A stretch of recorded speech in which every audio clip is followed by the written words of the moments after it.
Hi, I'm Rob. Welcome to Math Antics. In math, even when there's just one right answer to a particular problem, there's often many different ways that you could have arrived at that answer. Take division, for example. Suppose you need to find the answer to the problem 16 divided by 5. One way we could get the answer is to model the problem with a simple drawing, or even physical objects. Like, you could draw 16 circles and then see what you'd get if you divided them into 5 equal groups. Notice that we ended up with 3 circles in each group, but we have 1 left over. That means that we figured out that 16 divided by 5 equals 3 with a remainder of 1. Of course, there are ways to divide up remainders too using decimals, but in this video, we're just going to accept remainders in our answers. Another method we could use to calculate 16 divided by 5 would be the standard division algorithm. That's what you learned if you watched these previous Math Antics videos. And in this video, whenever I say standard algorithm or standard method, that's what I mean. For that method, we'd set up the problem like this and then go digit by digit, first asking, how many 5s will go into 1? Since the answer is 0, we combine the 1 with the next digit and ask, how many 5s will go into 16? From the multiplication table, we know that 3 times 5 equals 15. So we put a 3 in our answer line above the 6. Then we multiply 3 times 5 to get 15 and put that below our dividend so we can subtract to get the remainder. 16 minus 15 equals 1. So we end up with 3 with the remainder of 1, just like we did with our other method. That's cool, but there's another method for doing division that you may or may not have heard about before. It's called the method of partial quotients. Like most methods, the method of partial quotients has advantages and disadvantages. One of its main advantages is that you don't need to know a lot of different multiplication facts to use it. For example, when we use the standard method to divide 16 by 5, it really helped us out to know that 3 times 5 equals 15. But what if we hadn't memorized that multiplication fact yet? What if we only knew that 1 times 5 equals 5 and that 2 times 5 equals 10? With the partial quotients method, that would be enough to get us the right answer. Here's how it works. You start out exactly like you do with the standard division algorithm.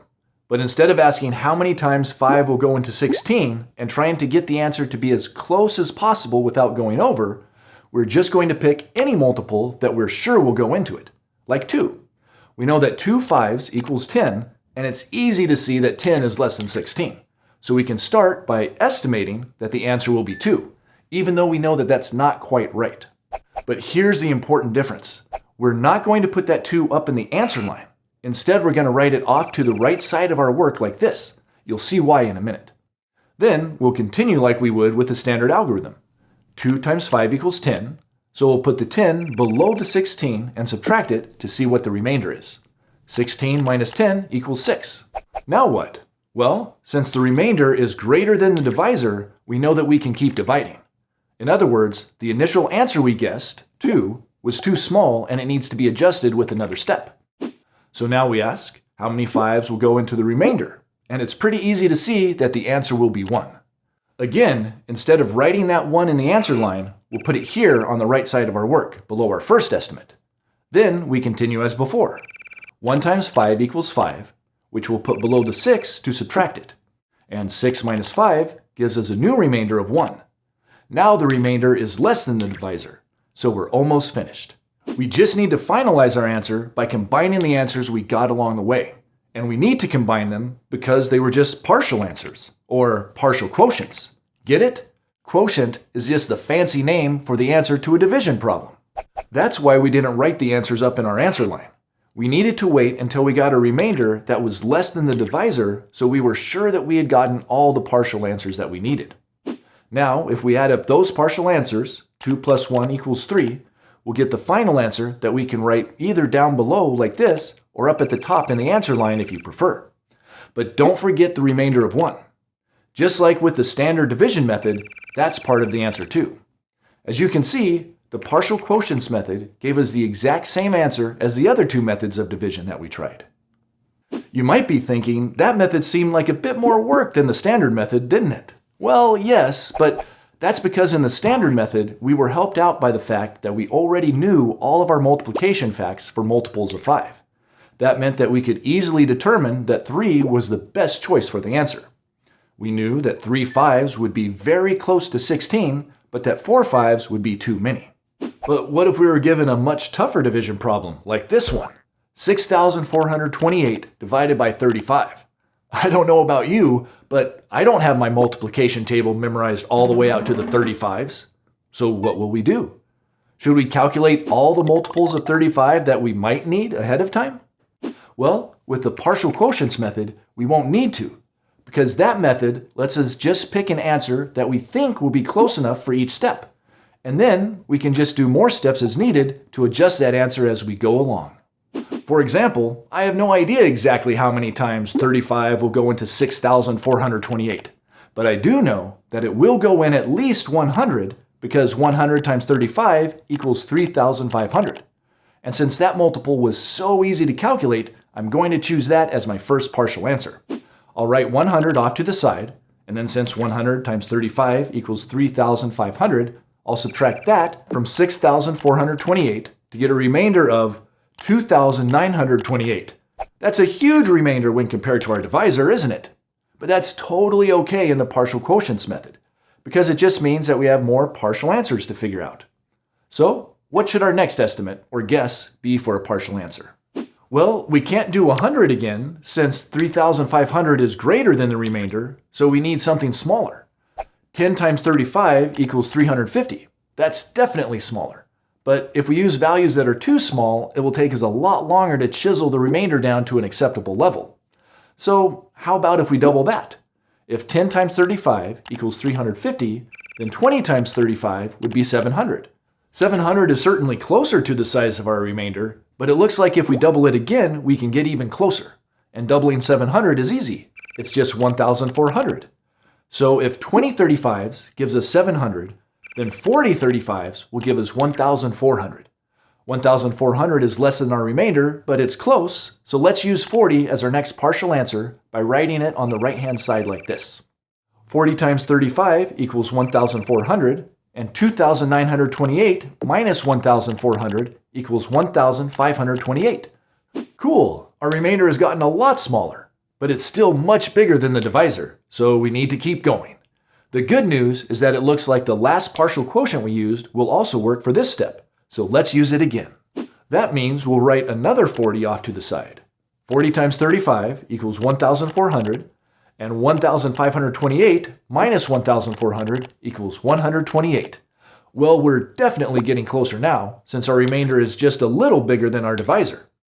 I'm not sure exactly how many times 35 will go into 128, but I know it will go in at least twice, since 2 times 35 equals 70, so that will be my next guess for a partial answer. 2 times 35 equals 70, and 128 minus 70 equals 58. Dope! That remainder is still bigger than the divisor, so it looks like we could divide one more 35 into the remainder. So let's pick 1 as our next and hopefully final partial answer. 1 times 35 equals 35, and 58 minus 35 equals 23. Great! Our remainder is finally less than our divisor, so we're done dividing. But what's our final answer?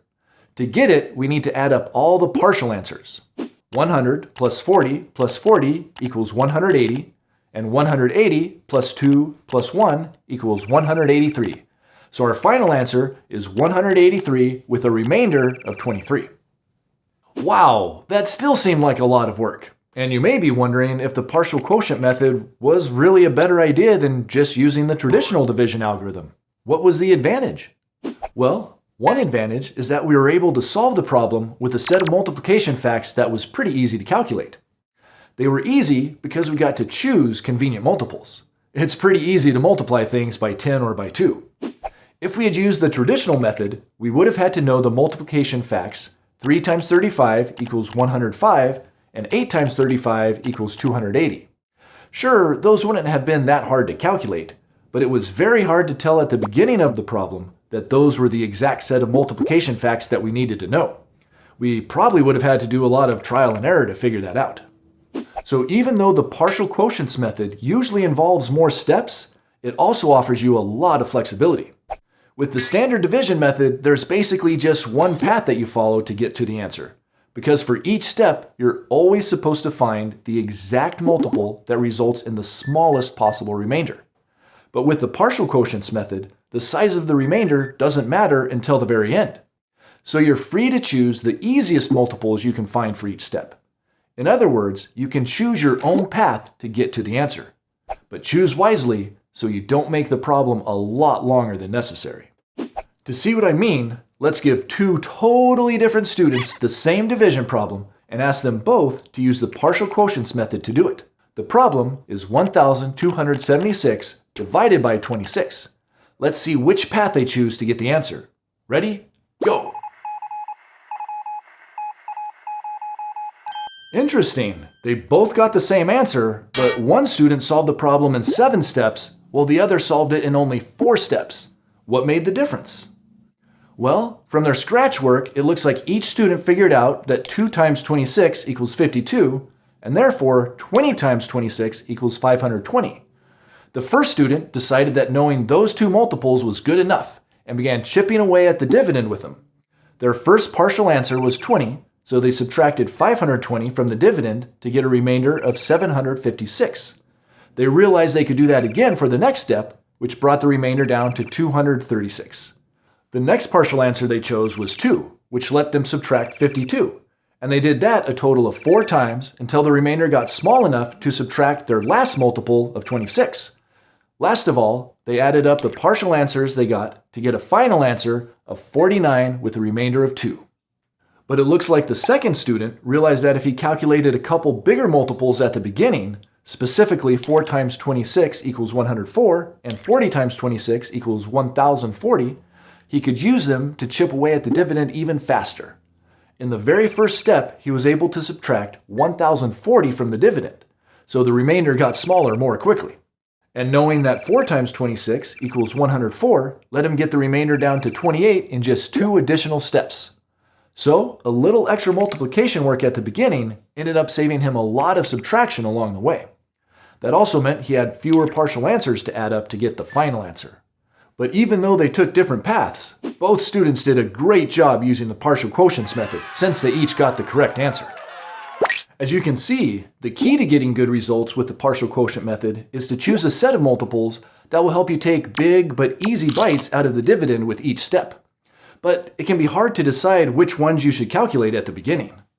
Since multiplying the divisor by 1 or 10 is super easy, those are an obvious start. And it's usually not too hard to multiply by 2 and 5 to get those multiples. But if you're having trouble deciding which multiples to use, don't worry too much about it. Just pick 2 or 3 multiples and see what happens. Good evening, monsieur. Have you decided what multiples you would like this fine evening? You know what? Surprise me. Ah, excellent choice, monsieur. The good news is the more you use the partial quotient method, the better you'll get at choosing multiples that make the process as easy as possible.